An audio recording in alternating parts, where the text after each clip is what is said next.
It's America's longest war. For nearly 20 years, the US has been fighting in Afghanistan. But they don't have much to show for it. The Taliban not only hasn't been defeated, it controls significant territory. And their fighters are still able to launch devastating attacks. Now the US is trying to find a way out. Enter Pakistan. Many analysts say there can be no end to the conflict without Islamabad.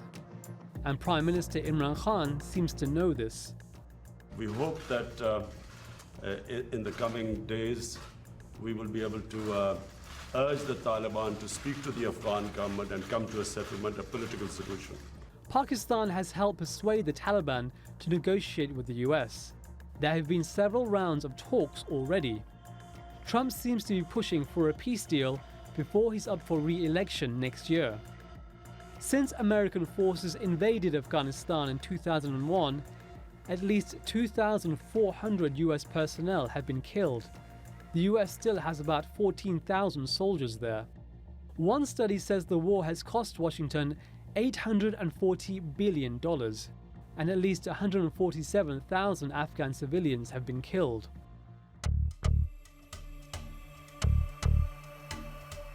This is Prime Minister Imran Khan's first personal meeting with the US president. Since Trump's been in power, he's been highly critical of Pakistan. Last year, he accused Islamabad of being a safe haven for terrorists. The US later suspended around $2 billion in military funding to Pakistan. So I think we have a better relationship with Pakistan right now than we did when we were paying that money. But all of that can come back depending on what we work out. And it's money that Khan needs.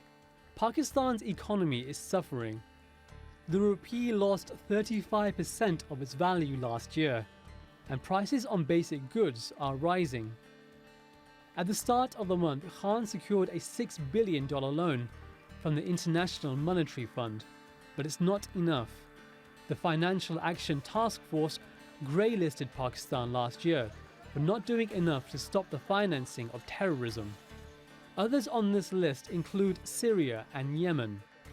Khan wants Trump's help to get Pakistan off the list. Just days before Khan's visit to Washington, Pakistan arrested Hafiz Saeed. He's accused of masterminding the 2008 Mumbai bombings. 166 people were killed in the attacks. But critics say Saeed has been arrested and freed several times before. So is Pakistan really getting tough on militant groups? And will Pakistan's involvement in the Afghan peace process be enough to restore political and financial ties with the US? Haider Abbasi, The Newsmakers.